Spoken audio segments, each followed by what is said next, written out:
A very good Tuesday afternoon to all our viewers. You're watching Lunchtime News coming to you live and direct from our Newsfirst studios here in Colombo. Bringing you the news, I'm Mariam Ganavijaya. First up, please a look at your headlines. Dr. Ananda Vijay Wickrama, the new chairman of the National Medicines Regulatory Authority.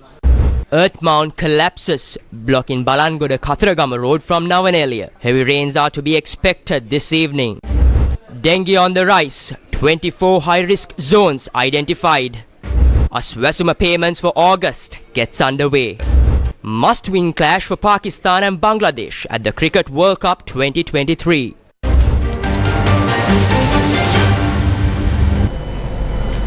We start off with a look at some breaking news. Now, Cabinet has granted approval to increase the value-added tax to 18% with effect from the 1st of January 2024 and impose the said tax on certain goods and services to which the value-added tax is not yet applicable. Now, this was announced by Cabinet spokesperson and Minister Dr. Bandula Gunawardena during the weekly news briefing to announce Cabinet decisions.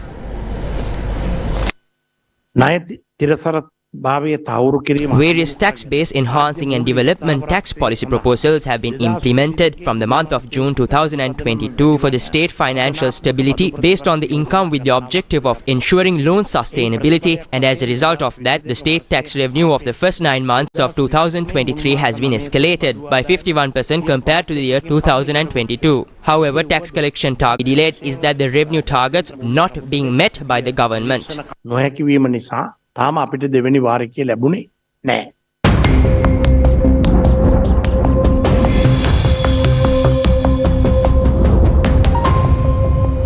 Met Department predicts that showers or thunder showers will occur across several parts of Sri Lanka later today.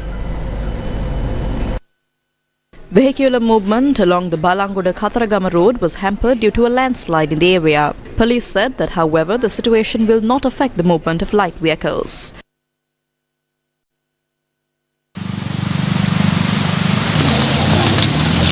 Two sluice gates of the Polgolla Dam were opened early this morning. The office of the engineer in charge of the Polgolla Dam has informed area residents to be vigilant.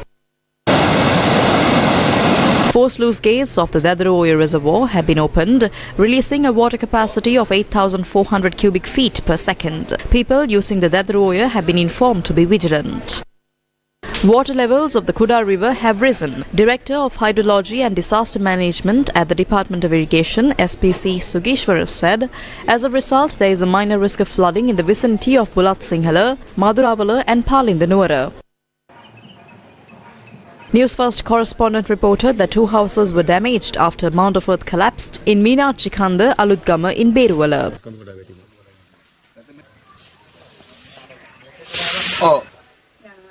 2 people were injured after a tree fell onto a bus in Miriswatta, Kosgama. Police said the tree fell onto a bus travelling from Colombo to Avissawala last night. The removal of piling sheets of the canal near the Salinity barrier. Now, the level 2 landslide warnings issued in Balangoda, Kuruvita, Ratnapura, Imbulpe, Kolonna, Upanayaka, Kalavana, Ahaliyagoda, Alapatha, Godakavela and Valigepula divisional secretariats of the Ratnapura district are still in effect. Level 2 landslide warnings have also been issued in Thumpane in the Kandy district and the Laggala Pallegama divisional secretariats in the Mathale district. The National Building Research Organisation also says that level 1 landslide warnings have been issued in several divisional secretariats in the Badulla, Colombo, Gaul, Hambantota, Kalutara, Kandy, Kurunegala and Mathura districts. In the meantime, the National Dengue Control Unit warns of a spike in dengue cases reported daily. Director of the National Dengue Control Unit, Dr. Nali Nariyaratna, says that 24 areas have been identified as high-risk zones. 68,114 dengue cases have been reported from across the island. So far in October, we have recorded 3,631 dengue cases. In September, only 2,600 dengue cases were reported. However, the figure has spiked in October from across all provinces. Due to heavy rainfall that is being experienced, we have also observed an increase in high-risk zones from 17 last week to 24 this week. වසරක් වුණත් දිගින් දිගටම වර්ෂාපතනයත් එක්ක Dr. Ananda Vijay Vikrama has been appointed as the new chairman of the National Medicines Regulatory Authority. The decision was reached when the board of directors convened today. Minister of Health Dr. Ramesh Patirana had taken measures to convene the board of directors of the NMRA. Now, many factions raised allegations against the NMRA over the importation of substandard medicines, use of substandard medicines and data deletion. President Ranil Wickremesinghe recently appointed Dr. Ramesh Patirana as the Health Minister amidst such a backdrop. Former Health Minister Keheliya Rambukwala was appointed as the Minister of Environment.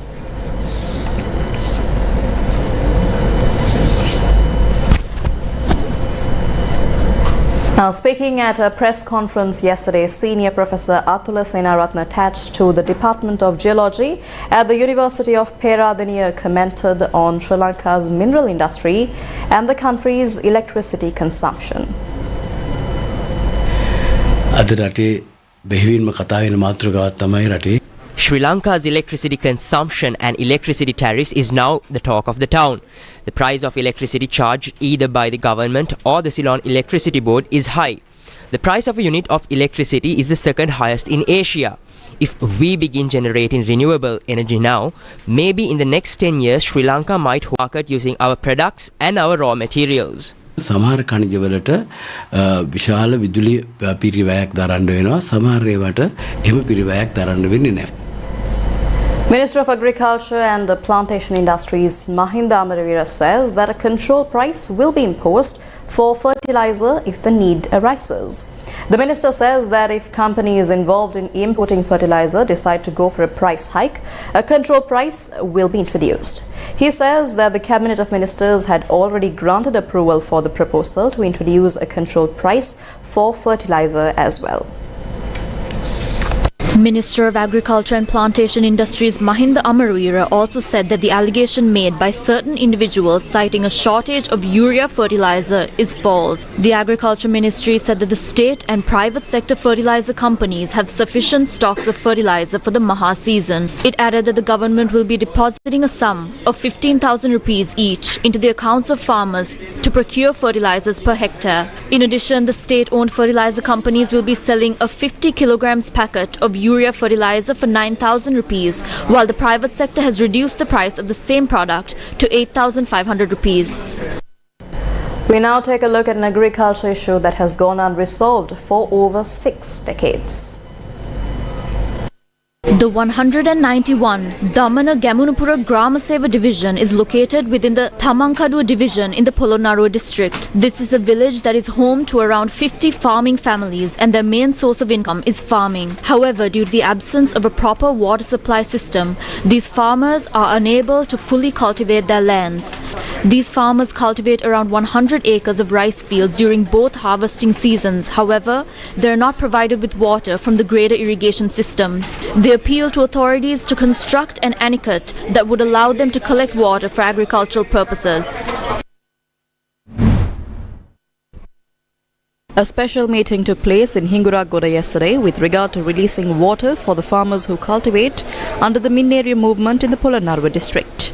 This meeting took place as the previous meeting concluded without reaching a decision over the matter. The meeting was chaired by Polonnaruwa District Secretary W.A. Dharmasiri and also saw the participation of irrigation officials.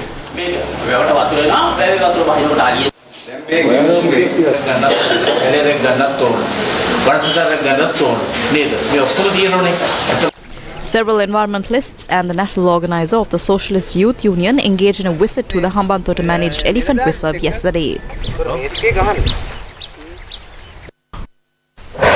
Newsfirst with the people.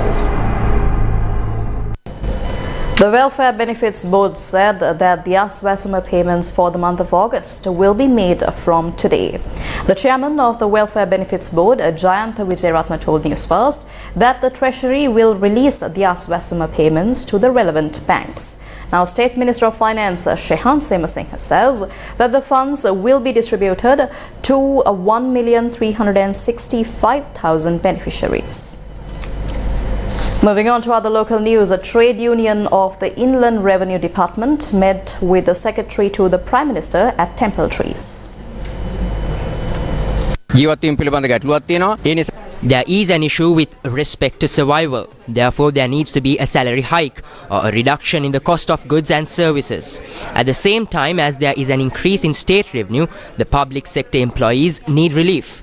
A shortage of staff had stalled the audit and other related activities. In addition, there are issues with regard to updating the systems. Further, businessmen are unable to pay taxes due to financial difficulties in the country. Yet, they must pay the taxes. There is no point in blaming us. The relevant laws must be amended and the facilities need to be provided. Therefore, the tax collective will continue. If our issues are not resolved, we will resort to trade union action in the future. We will try to resolve the issues through discussion. We have a great task of collective state revenue and have no time for trade union struggles. If the state policy is tax collective, pass the legislation and we will do it. ගේ ප්‍රතිපත්තිය බදු අය කිරීම නම් ඒ ප්‍රතිපත්තිය අපට නීති අනුව සම්මත කරලා දුන්නම අපි බදු අය කරනවා.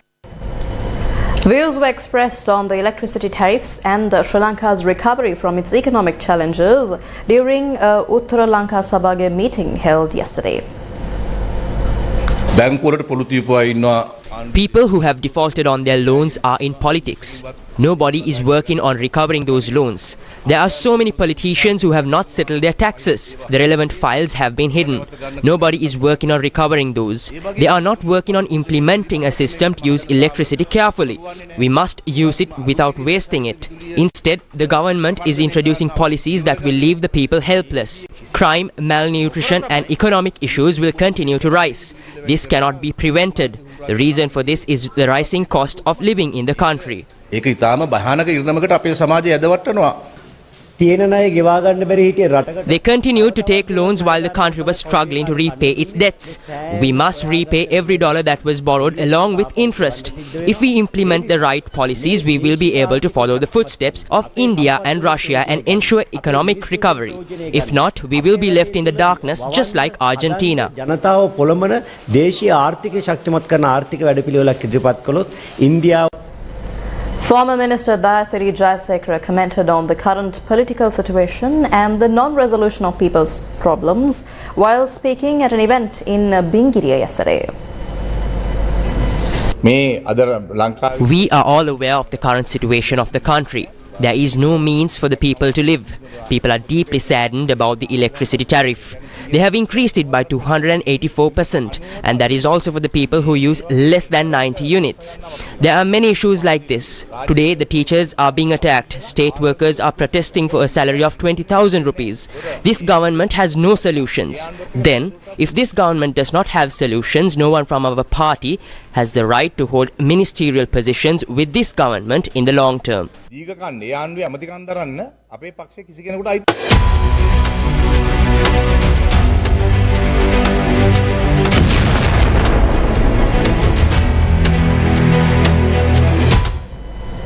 The Palestine Red Crescent Society says Israeli artillery and air attacks near the Al-Quds hospital in the Gaza city is causing fear and panic among displaced civilians and health workers.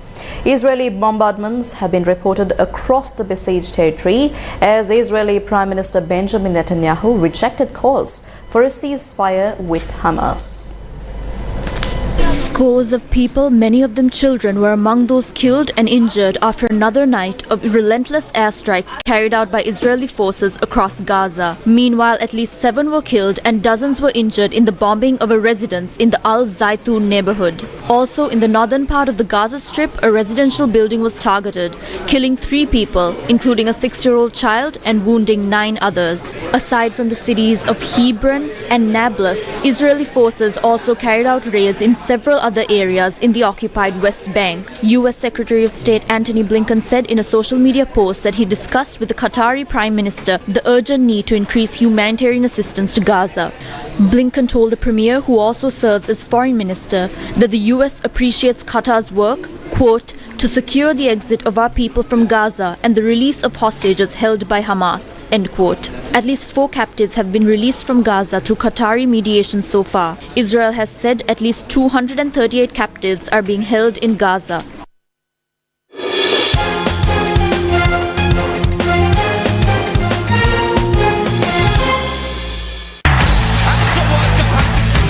The official official ICC Men's Cricket World Cup India 2023.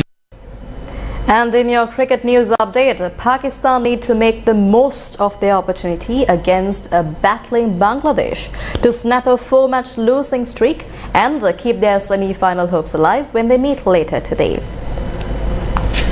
The 31st match of the 2023 ICC Cricket Men's World Cup will be played between Pakistan and Bangladesh at Eden Gardens, Kolkata. Today's game will be the 7th match for each team in the World Cup. Pakistan have won 2 out of the 6 matches played so far and are placed 7th in the points table.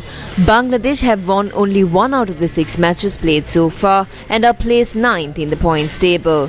Pakistan have won 33 one-dayers and lost just 5 against Bangladesh. However, Bangladesh have won 4 of the team's last 6 clashes. The game between Pakistan and Bangladesh will start at 2 p.m. Sri Lanka time, and cricket fans can catch all the action live via the MTV NBC Media Network, the official local broadcast rights holder of the ICC Cricket World Cup. The matches can be streamed live on TV1 and www.sirasatv.lk and on TNL. In addition, the match will also be aired on YFM.